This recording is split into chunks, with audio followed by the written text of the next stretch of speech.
I think it's a little bit redundant to present Nadia Balucani to the astrochemistry and astrobiology community, being a well-known member of this for a long time.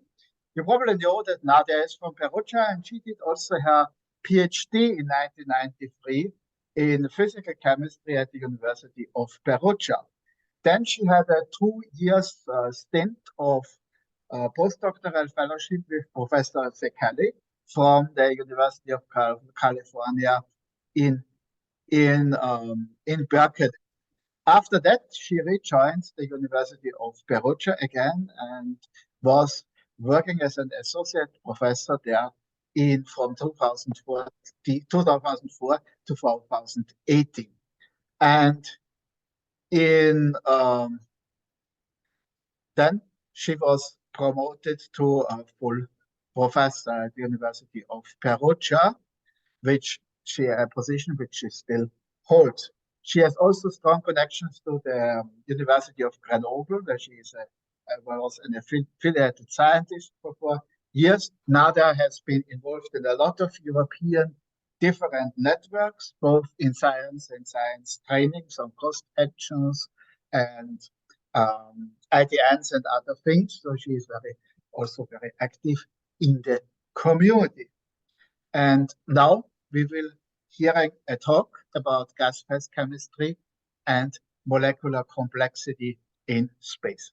Welcome, Nadia, and thanks for agreeing to give this seminar. The floor is yours.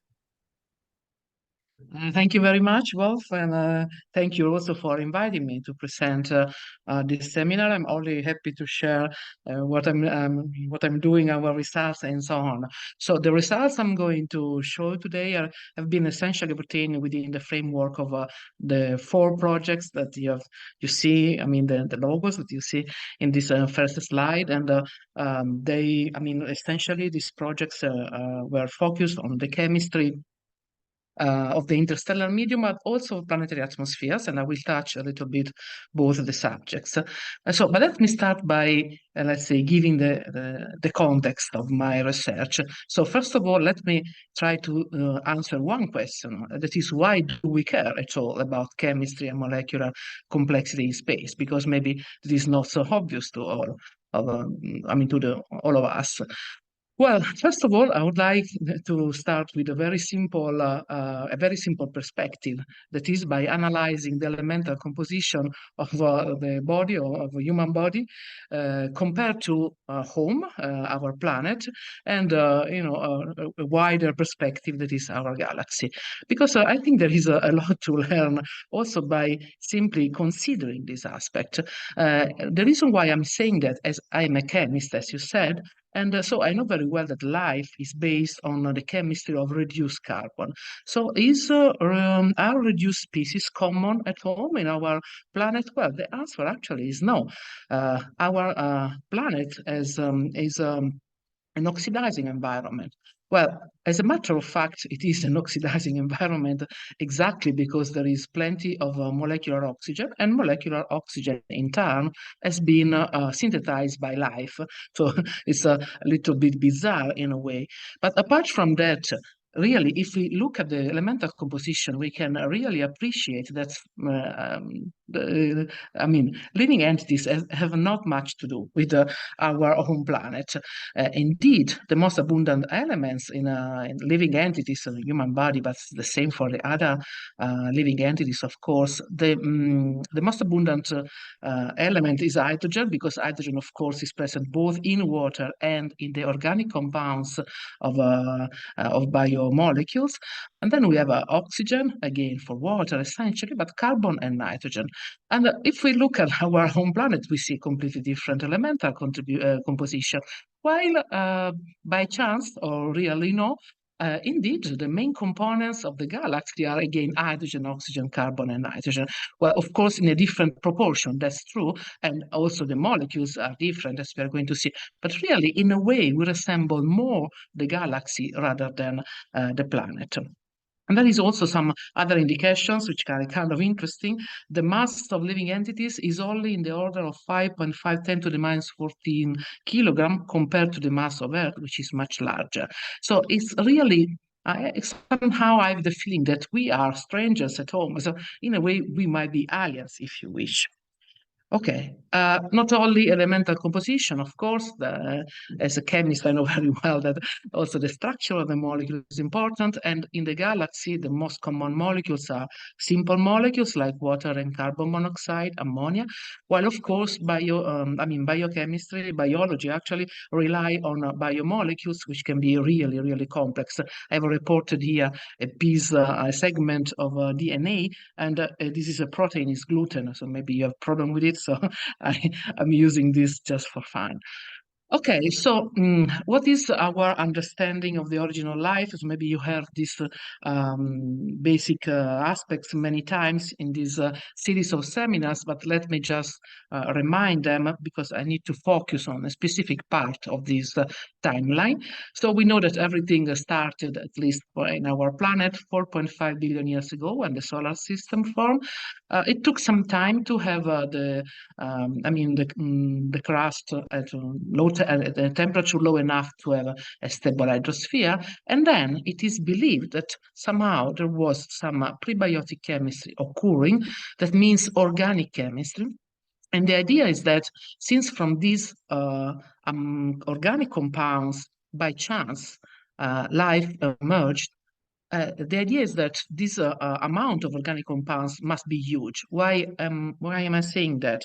Well, we don't know the processes that bring to inanimated matter to animated matter. We don't know them even now that we know the results of these processes, and we are not able to reproduce those processes in the lab. So we don't succeed in having organic compounds as complex as you wish, and from them to obtain a living entity.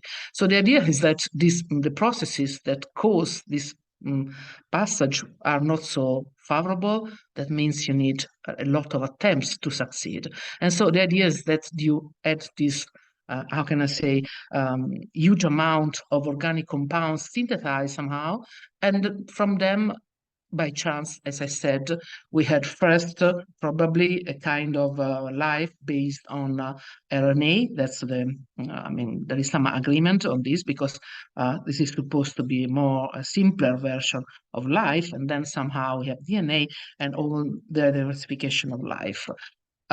So we know that actually this timeline can be even a little bit, let's say, more earlier than what we have thought so far, because there are now new evidence that actually maybe the stable hydrosphere was formed before than what is believed, and even there could be some biogenic carbon, some fossil, not really life fossil, but chemofossil. So maybe it was even faster than what we thought so far. So the idea is, how did we have this organic chemistry, as I said, that brought to massive organic synthesis and accumulation? Considering that exactly because we had this stable hydrosphere, our planet was a water-dominated environment, and we know very well that a water-dominated environment is not a favorable environment for organic synthesis. And even if you think that now, after billions of years of active photosynthesis that converted CO2 into biochemicals, well, still now, the total mass of living entities has been estimated to be in the order of 5.5 times 10 to 14 kilograms compared to the amount of water. And so even now, in a way, it is difficult to think that spontaneously, for instance, two amino acids could form a peptide bond in such an unfavorable scenario. So we have to deal with this problem. So how this massive organic synthesis occur, even though the planet itself is not a favorable environment. And as you certainly know, there are essentially two theories that trying to explain this paradox in a way.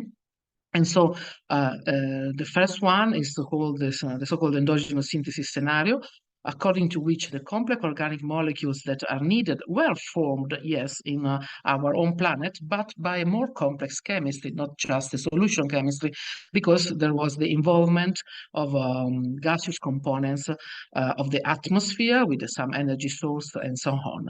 Or there is an alternative scenario that actually, according to which actually these molecules were brought from outside. The carriers are interstellar dust, interplanetary dust particles, meteorites, asteroids, comets, and in turn, these carriers would bring to the newly formed planet all the organic chemistry that was synthesized in the in another in another place of our galaxy, in other places of our galaxy, and in particular the the presolar nebula. So there are these two different possibilities that can help us to understand how this huge amount of organic compounds were brought somehow in this unfavorable environment. So in this image, you can see the so-called life cycle of stars and their solar system. Well, it's kind of interesting because everything starts from diffuse clouds going through dense clouds, from which, in favorable condition, we have the formation of a new solar system. First, an accretion disk, and then, of course, the star will have its own lifetime, during which the star itself will synthesize new elements because of nucleosynthesis, and then when the star dies, it will release in the galaxy all the matter that it has synthesized, and there could have been many cycles before the formation of our solar system. It has been estimated at least 2 cycles. Well, the idea is that these molecules, these organic molecules, prebiotic molecules, could be a legacy of the interstellar medium chemistry. That is a legacy of the stages that actually occurred before the formation of our solar system. Well, let me try to explain what are prebiotic molecules, I mean, in this context. So prebiotic molecules in space, because there are many definitions about prebiotic molecules, and it depends on the field you are working on, it could be kind of different. Well, in this context, with prebiotic molecules, I mean simple molecules that are simple enough to be formed in abiotic processes, but containing the functional groups of biological molecules or their precursor. But that's not enough, because they also must have the capability to evolve into more complex species once they are brought in favorable environments. I'm giving you here an example that I like very much, unsaturated nitrites. I think these are species with a strong prebiotic potential. Why that? Well, because nitrites, we know that this functional group is very interesting as far as prebiotic chemistry is concerned, because nitrates can hydrolyze in the presence of liquid water. Of course, liquid water will not be available in the interstellar medium, but could be available in the planet once these molecules are brought there. This hydrolysis leads to the formation of amino acids, but not only that, there are also some unsaturated bonds. So that means that these molecules can evolve further, not only forming the acidic group of the carboxylic group of the amino acid, but also evolving further. So have this kind of species been observed in the interstellar medium? The answer is yes. This is a list, I hope it is complete, but I'm sure that there will be omissions. This is a list of molecules which have been identified in the interstellar medium. There are also circumstellar species, indeed. And many of these molecules are actually organic molecules, so less than 40 species do not contain carbon.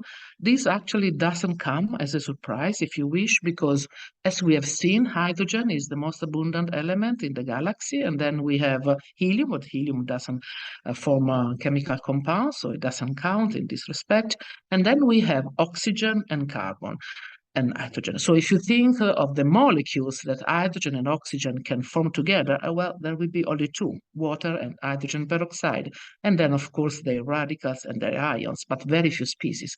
But if you think of the molecules that carbon, which is the 4th most abundant species, and hydrogen, well, in that case, you can have millions of compounds. Well, I just read a paper from my colleague in a pharmaceutical chemistry department, well, according to which it has been estimated that only by using hydrogen, carbon, oxygen, nitrogen, and sulfur, you can form 10 to the 60 molecules.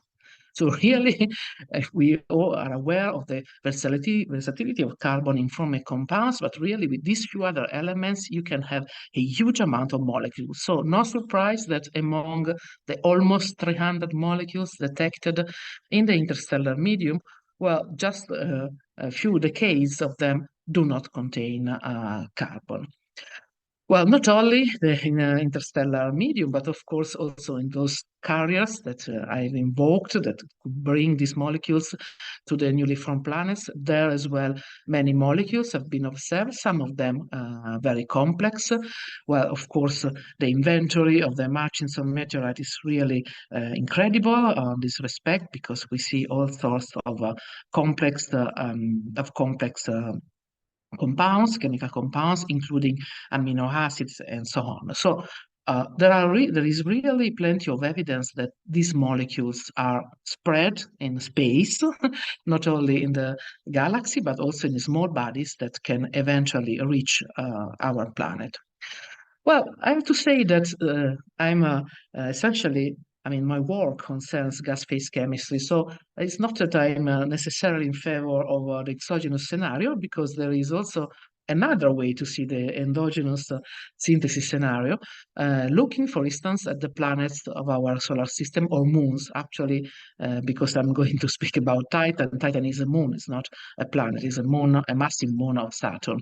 Well, there are alternatives also for nice alternatives also in favor of the so-called endogenous synthesis scenario, like Titan itself, because we have seen that the atmosphere of Titan is in really, really rich, so rich and complex. The idea is that in the upper part of the atmosphere of Titan, the main components of the atmosphere of Titan are molecular nitrogen and methane. Well, in the upper atmosphere, there are UV photons, energetic particles, that can promote reactivity by dissociating or ionizing the main components, that is molecular nitrogen and methane. So after that, we have really a rich gas phase chemistry that bring to the formation of very large molecules. There are molecules in the upper atmosphere of Titan. We are talking about the upper atmosphere of Titan, where the mass is up to 8,000 Dalton. So there is a very active chemistry in the most rarefied part of the atmosphere itself that can bring really to complex species. And this occurs, as I said, in the upper part of the atmosphere. Not only Titan, there are other bodies. For instance, we now know that Pluto does have ice layers that probably have a similar composition with respect to the case of Titan. So probably there is an active chemistry there as well. Well, the conclusion is that either in a star-forming region of the interstellar medium or in planetary atmosphere, gas phase chemistry can account for the formation of simple prebiotic molecules or even macromolecules. That was in the case of Titan, because the constituent of the ice are organic macromolecules. These simple prebiotic molecules then can further evolve, react, and possibly leading to the accumulation of organic molecules of some complexity, macromolecules, that possibly have preceded the emergence of life. So the idea is that we might be interested in understanding how these species are formed, simple, as we said, simpler than real biomolecules, but with the necessary ingredients. And I've summarized in this table some of the links between biomolecules and these relatively simple species that are observed in space. Oh, let me say for completeness that, of course, there are alternative scenarios where gas phase chemistry doesn't play any role. This is a very famous theory that actually most of this prebiotic chemistry occurred in hydrothermal vents, and that, of course, has nothing to do with the gas phase. Okay, but let's go back to the interstellar medium now. And let's try to see which are the challenges for chemistry, I mean, for us to understand the formation of these species. Well, as I said, there are almost 300 molecules now that have been detected. 45 of them are not only organic molecules, but are so-called complex. Complex, of course, referring to this kind of environment, and to be classified. So they must contain at least 6 atoms, and most of them have some prebiotic potential. They are observed in the gas phase. The origin instead is debated. Why is debated? Well, because the conditions of the interstellar medium are not favorable to chemical synthesis again, and so we must understand how they are formed in those environments. Why am I saying that they are not favorable? Well, let's start from the very low number density typical of those objects. So the number density can be as low as 10 to the 4 particles per cubic centimeters, which is almost nothing. It's much lower than the best vacuum we can produce on Earth. And so that means that you will have very few molecular encounters with respect to more typical, more denser environment. I mean, it's still in the gas phase. And we know that chemistry needs molecular encounters, because if the reactants doesn't meet each other, of course, they are not going to react. So that's the first problem. Second problem is the typical low temperature of those environments as well, especially those which are more interesting for our story, that is the star-forming region. In those cases, the temperature can be really low as 10 Kelvin. Why is that a problem? Well, this is a problem because chemistry needs energy to promote reactivity. Also, in the case of very exothermic reaction, because you might have an activation energy. So that means that the reactants need to lose their bonds, or you need actually to break one or more of the reactant bonds before you can really reach the right configuration and go to the product. So these are not favorable conditions: low density, low number density, low temperature. Of course, in the interstellar medium, there is not only gas. We have also 1% by mass is actually, the matter is actually done by dust particles, so micron size. And in the dense cold regions, these dust particles are covered by icy mantle, and they can play an important role in our story. Well, indeed, it is commonly accepted that some simple species, particular hydrides, so species which contain hydrogen in addition to, for instance, carbon and ammonia. Nitrogen. So, for instance, ammonia, water, methane. These species can be formed thanks to the presence of dust particles, because of the very low temperature, the species heat the dust particle, that they remain stuck over there, and then hydrogenation can occur, especially in the case of atomic species, because these are open shell species. And there is kind of a consensus that this stage is very important in this first part of the evolution of star-forming region. The question is what happens after that, because in this case, there are instead 2 different paradigms, hotly debated, so there is no consensus in a way.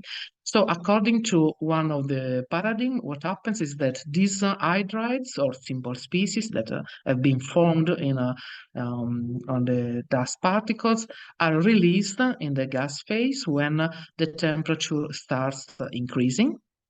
That means we are moving towards, a following step in the different stages of that bring to the formation of the solar system. And so these molecules sublimate, they go to the gas phase, and then in the gas phase they are involved in further processes that finally lead to the complex molecules that we do observe in the gas phase indeed. Alternatively, the dust particles can offer active sites, not only for hydrogenation and formation of the simple species, but also to have further chemistry. So, for instance, the presence of radicals, because they are formed by photons or cosmic rays induced processes.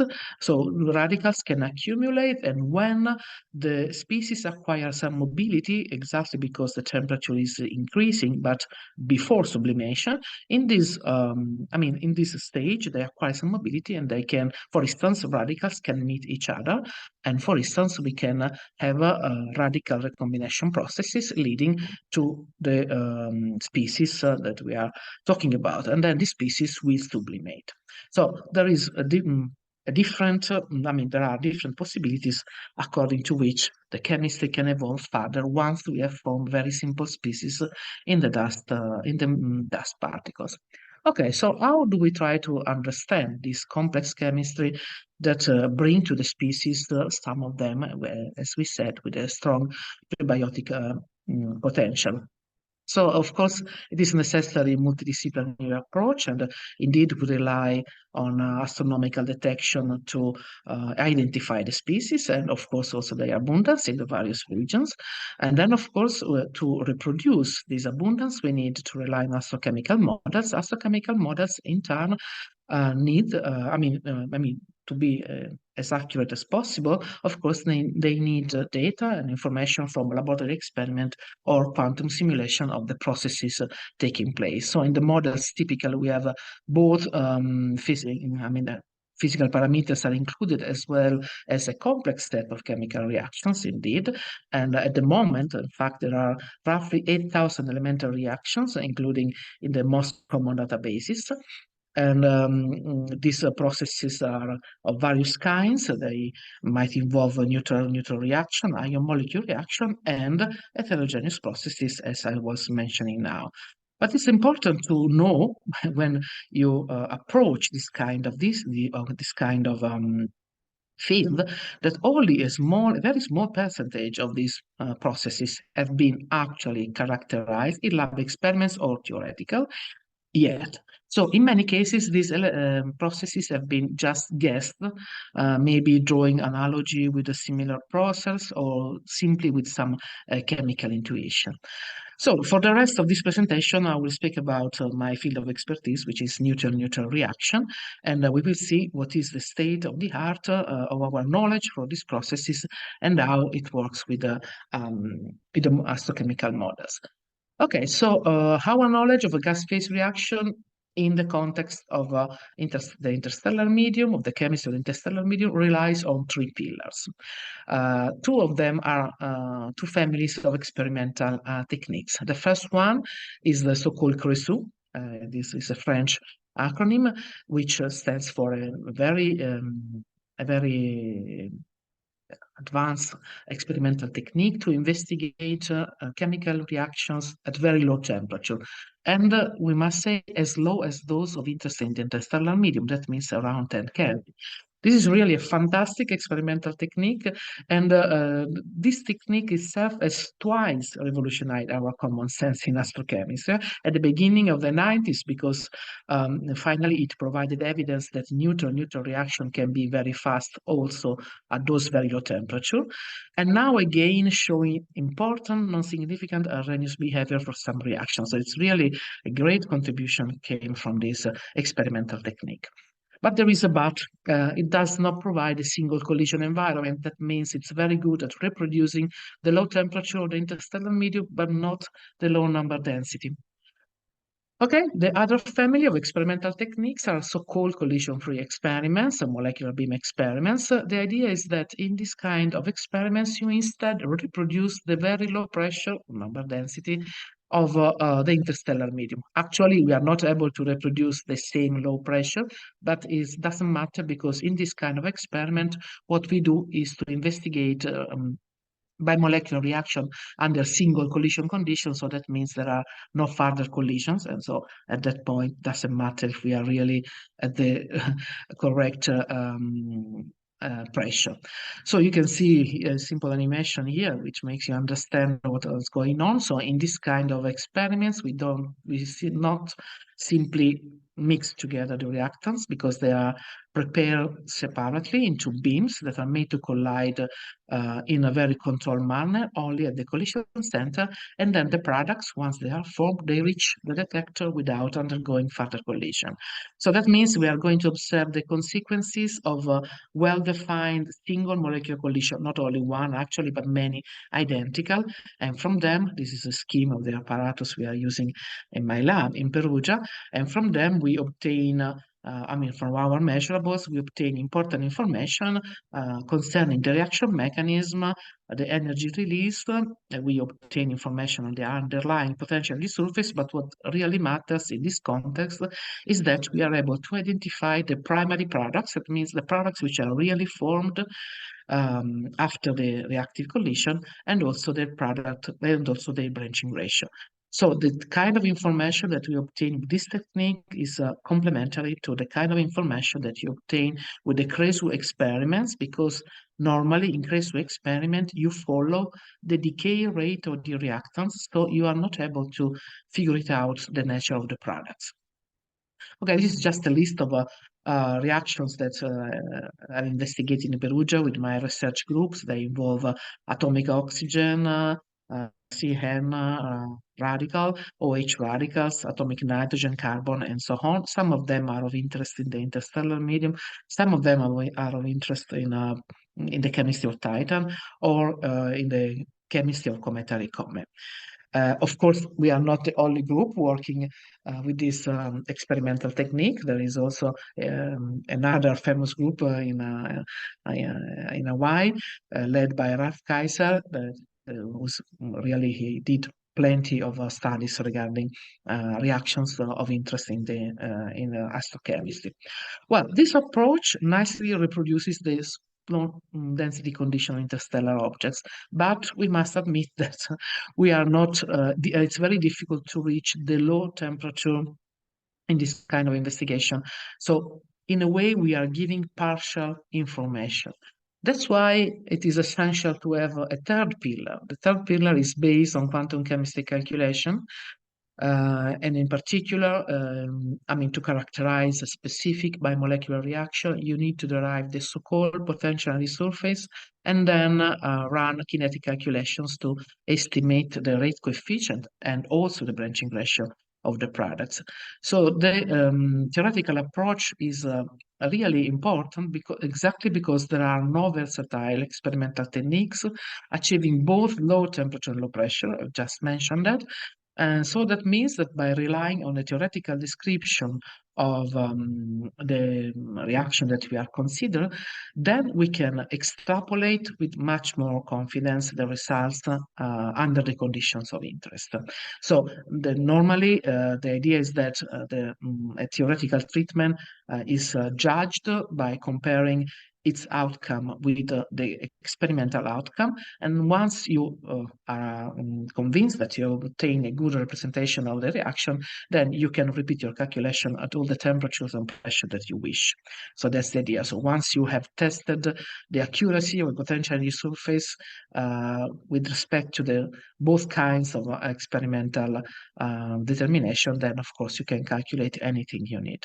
There is another possibility actually to use this approach, and this is related to the cases where actually there are no experimental data at all on a certain process. This is actually more common than what we wish, because most of the species that we have seen in that list, the species which are present in the interstellar medium, are transient species, radicals or ionic species. And there are many processes involving two of these species, and it's not easy to run experiments in these conditions. So it is important to rely, it has been kind of useful to rely on a theoretical treatment when there are no experimental data at all, and there will probably never be. Okay, the question is that the first approach is validated, if you wish. For the second one, we have to be, some caution is welcome, because the calculations can, in some cases, they can really give nice results, but there are some processes where a theoretical treatment can be a little bit in trouble. I will mention some case later on, so you will understand what I mean. And this is, in fact, I'm going to illustrate now a couple of cases that I've investigated with my colleagues. One kind of, let's say, full success, that would be the formation of glycolaldehyde, which is a molecule very interesting in the context of the biotic molecule. And then another more dubious case regarding formamide, another very interesting molecule in prebiotic chemistry, because in this way we can see both the potential and the limitation of the method. Before giving this example, let me spend a few words on another problem.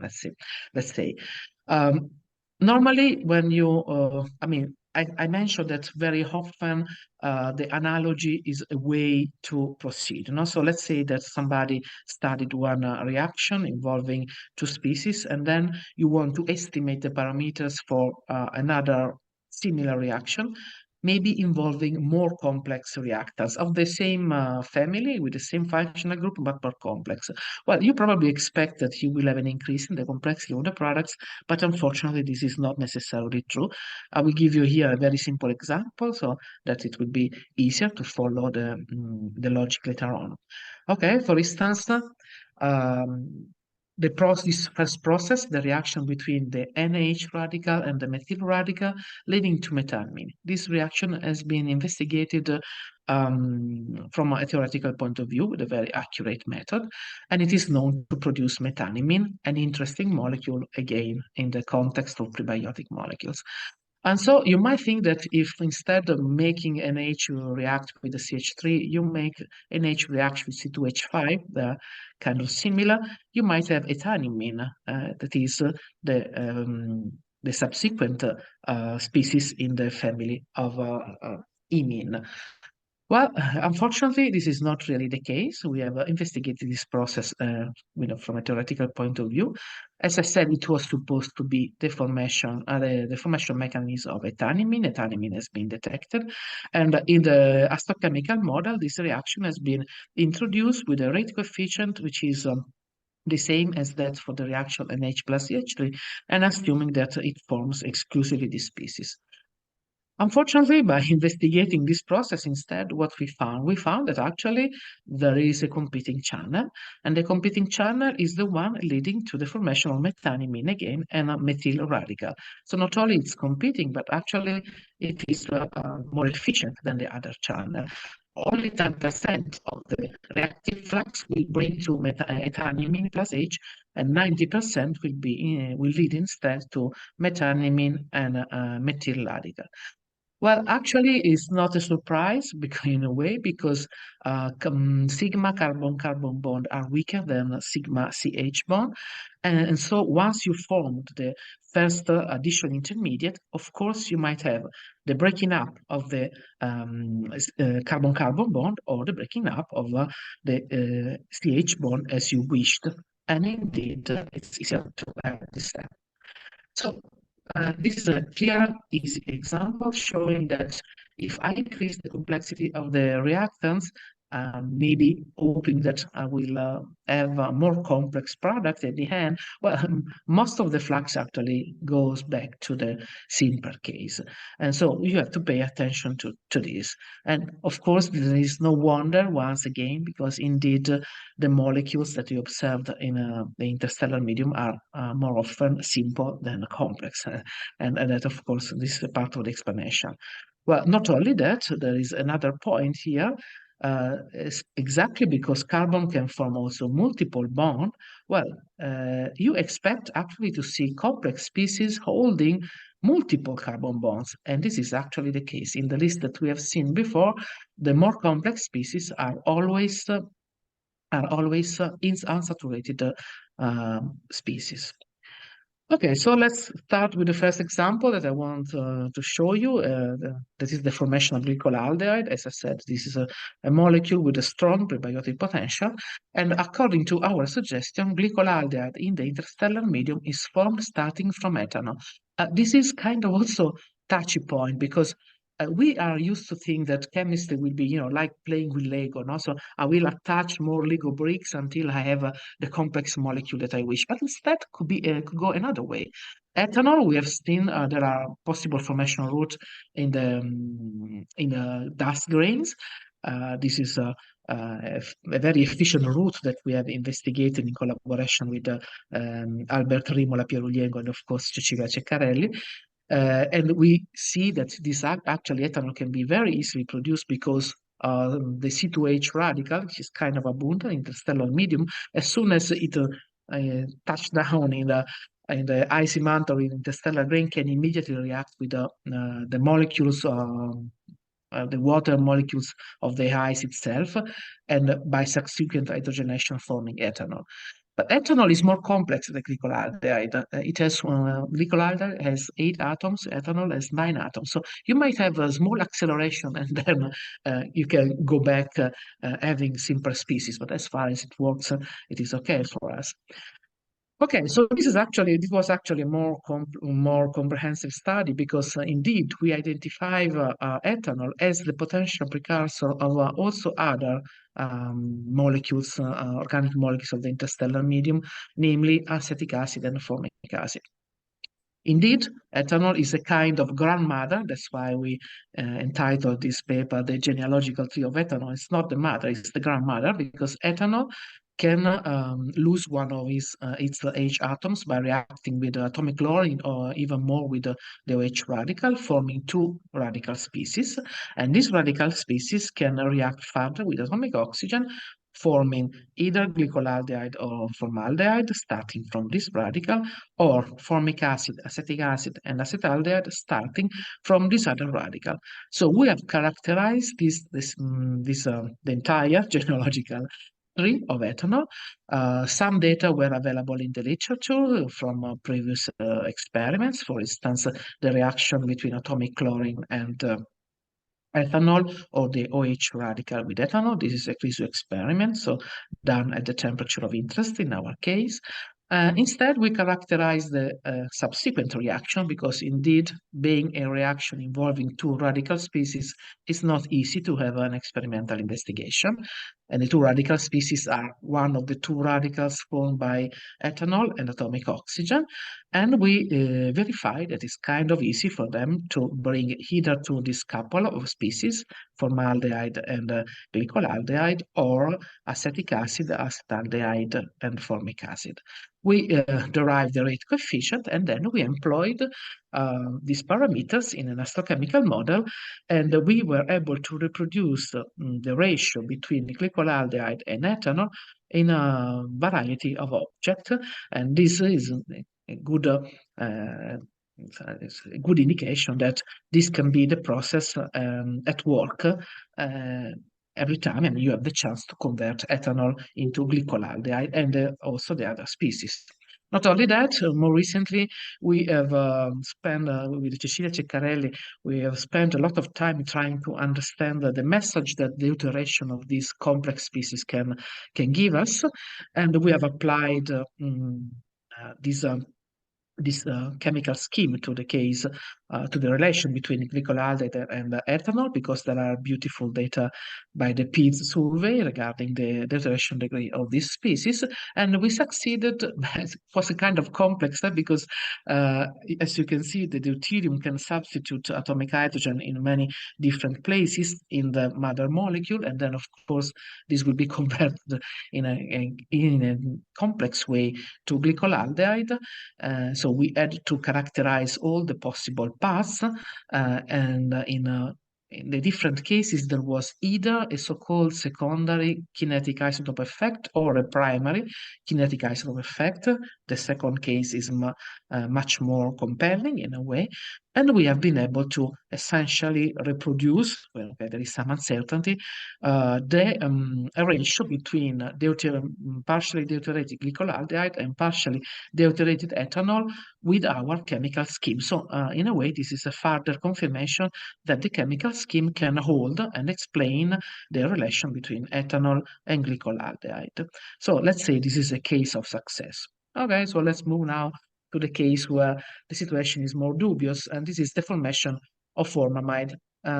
We suggested some years ago a possible formation route of formamide by the reaction of NH2 with formaldehyde.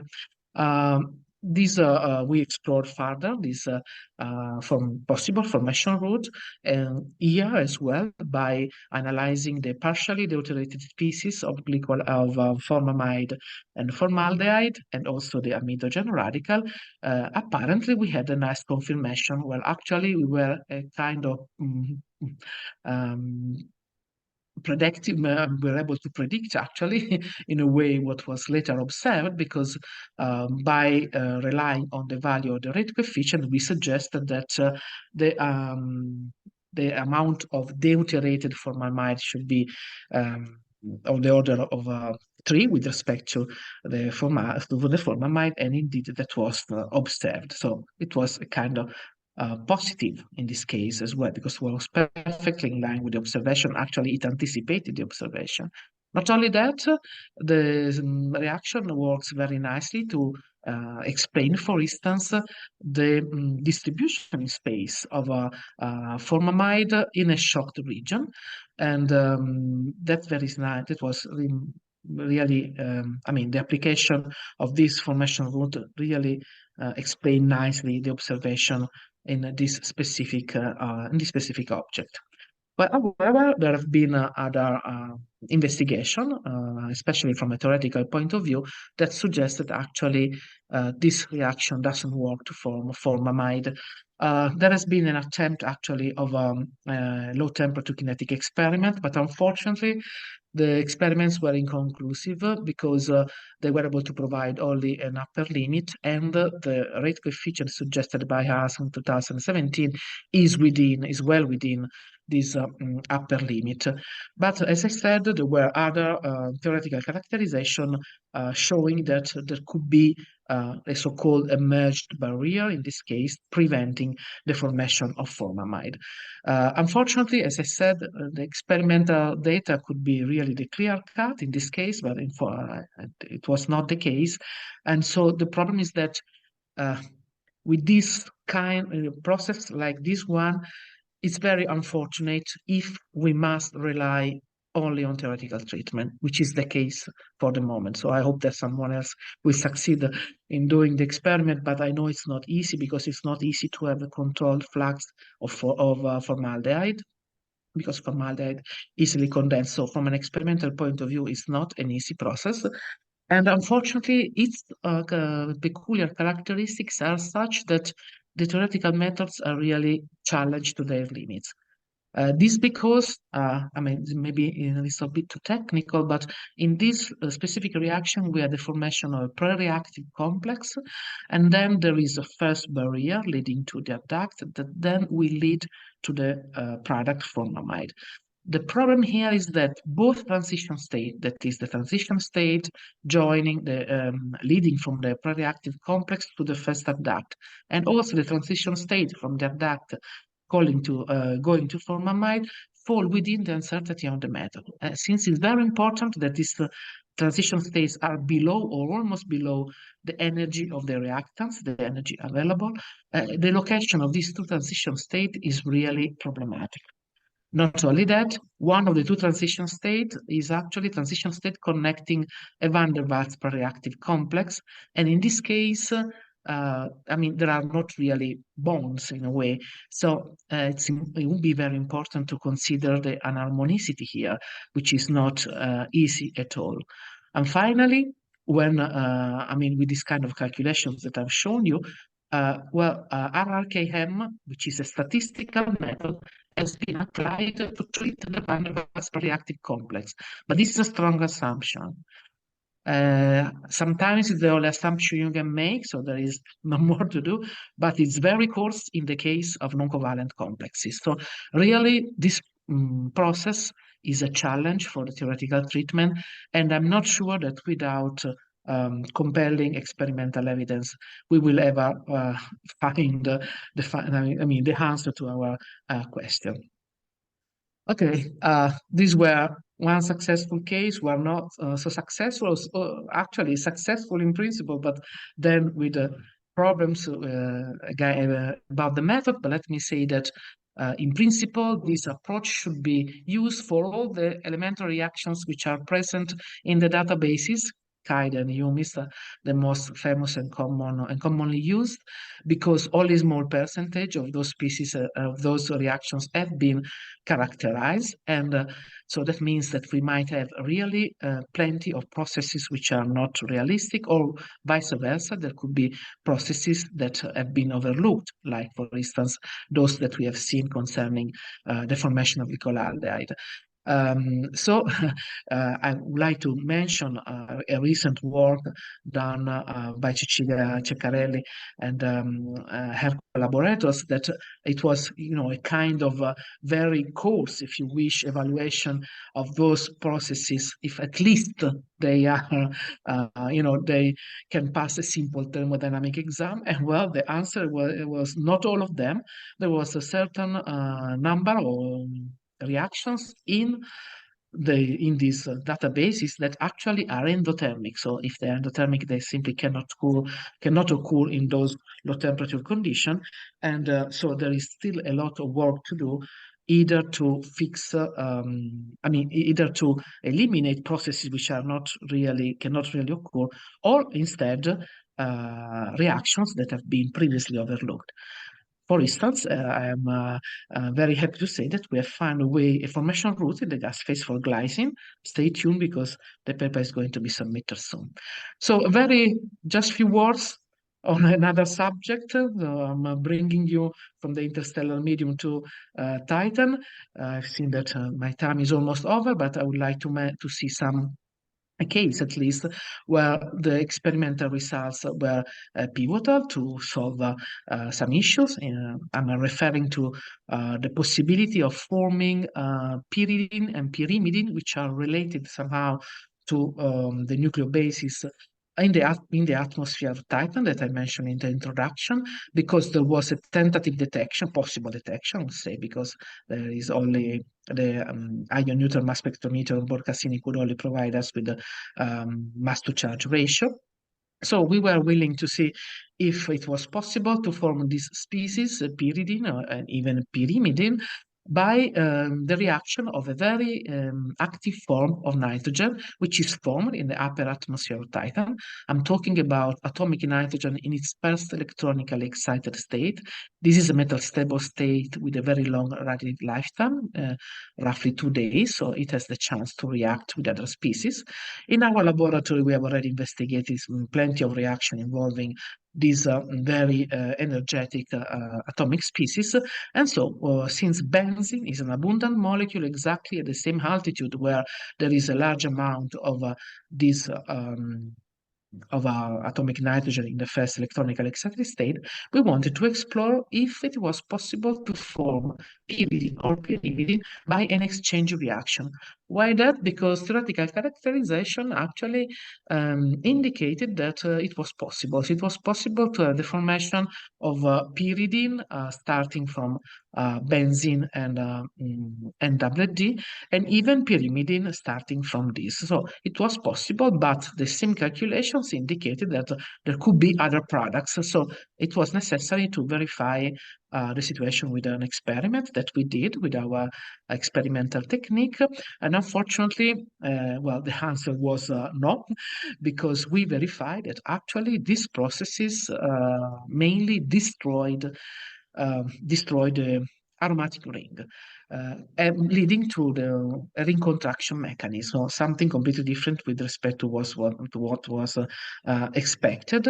And actually 90%, 95% of this of the reactive flux of this process leads to the formation of cyclopentadienyl and HCN. So we do not have the formation not only of pyridine, but actually we have the main root destroy the aromatic character of the of benzene. Not only that, we verified also that by making react NWD with pyridine, not only from pyridine, but in this case, as well, we have essentially a recontraction mechanism. So we are actually losing also aromaticity.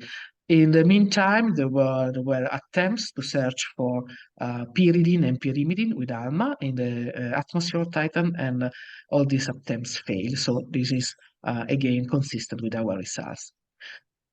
Well, I think it's time to conclude and answering the question of the title, how far do they go? Well, they can go far, but it's not as easy as we might hope or imagine. In the interstellar medium, complex molecules are much less abundant than simple ones because of the competition among more reaction channels, including those going back to simple molecules, but we can reach some complexity, definitely. In planetary atmosphere, with a significant abundance of hydrocarbons, well, gas-phase chemistry can go really ahead, leading to macromolecules, as it was observed in Titan. And so, in a way, like we can say that this, the origin of life starts with physics, it ends with biology. In between, we have chemistry of increasing complexity. We know that happens in our planet. Maybe it happens somewhere else, but it even though we like thinking, in this increasing degree of complexity, it didn't go necessarily so. So maybe we had an acceleration from very simple molecules to more complex molecules, and then those molecule breakups forming the real brick of life. So we don't know yet. Well, we see these processes occurring also now, and there is a lot to understand, either in the case of the interstellar medium and star-forming region, as well as in the case of moons or planets. These are kind of easy processes to understand with respect to those that brought to life, that's true. But even if they are simple, if we understand how these molecules are formed, we can certainly understand better the stage for the mergers of life to occur. And with this, I would like to thank you for your attention. And of course, I would like to thank all my collaborators, and especially Cecilia Ceccarelli. We do my work for the interstellar medium reaction that I presented, and also Piero Casavecchia, who is my co-worker in the lab experiments in Perugia. Thank you very much for your attention.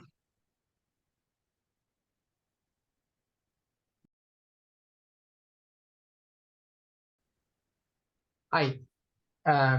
Yeah, sure. Was very interesting the talk, Nadia, as usual.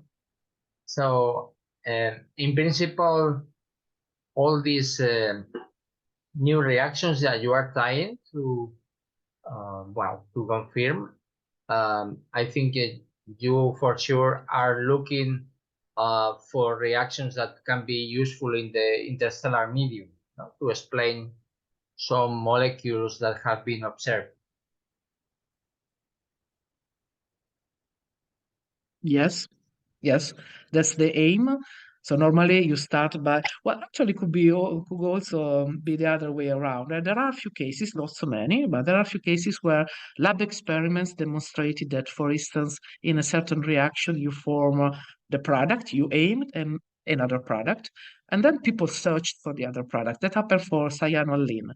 So some years ago, I investigated with Ralph Kaiser, actually, the reaction of a cyanuradical with allene and methylacetylene. And we found that in both cases, you had the formation either of methylcyanoacetylene and cyanoacetylene. And then after our suggestion, some people searched for cyanoacetylene and found it. So it can work also the other way around. So you in the lab, you know that you must form a species and then they search for it and find it. But normally you start from a detected molecule and try to guess how it can be formed, and either try experiments. That's more difficult somehow, and not necessarily, or you start a theoretical treatment. You start by characterizing the potential energy surface, the stationary points, and then try to do some kinetic treatment. And then, of course, you will introduce your new set of reactions in the astrochemical models. There must be somebody doing this for you. And then, of course, you can see if the model can reproduce the abundance of the species. That's the first level. But in some cases, like the one I was showing concerning formamide, there is not only the abundance of the species, but also the abundance of the species in different regions of the same interstellar object. That's a very good constraint, actually, if you're able to reproduce the spatial distribution of the species. And also the relation among sister molecules or mother and daughter molecules, as we are trying to see. That's also kind of interesting because in that case, the relation is stronger, of course. Yes, very interesting indeed. Let me make you another question, perhaps just your guess, because as you know, we are working on carbonaceous chondrites that are from carbon-rich matrices, asteroids. And in general, some of this organic chemistry for sure can be coming from the interstellar medium as well. We have found some evidence in a small cluster that are obviously interstellar. But there is a significant part, perhaps more in the soluble component of the organic compounds, that is or seems to be associated with aqueous alteration. So, and particularly formamide is a very nice point, because we have demonstrated that they are specific minerals in carbonaceous chondrite with catalytic properties from this from the action of hot water and formamide. So, what are your guesses? Some part of the insoluble organics could be interstellar, or everything is mixed in these matrices? It's difficult to say, but certainly there will be an evolution in these objects. There will be some evolution for sure, because if you compare the typical molecules that we do observe in the interstellar medium and those that, for instance, we have seen in the margins on meteorite, well, there the complexity is really important. So I think that there could be certainly some evolution. Indeed, remember what I said, the prebiotic molecules I like are those that can either have the functional group or can evolve forming the functional group, but can evolve further. If you consider all these unsaturated species that I mentioned, of course, once they have the chance to react, because, for instance, you don't have any more those problems with the low temperature and the low number density. Imagine that when you have typical objects, you might have a bimolecular collision per week, per month. So in the gas phase, in that case, you just, they collide each other, either they react or not, and then they separate, they will never meet again. So once you have these molecules on a solid substrate, and then, of course, they will stay there longer. And especially if you have the chance to have maybe episodically some liquid water, well, that, of course, will help a lot. So certainly, let's say that these are the main, the basic bricks. So we expect that the basic bricks will be formed in the gaseous space, and then one day, when they they are stuck into the dust particle itself, or when the dust particles becomes larger and more complex object, yes, you can expect further evolution for sure. Thank you so much.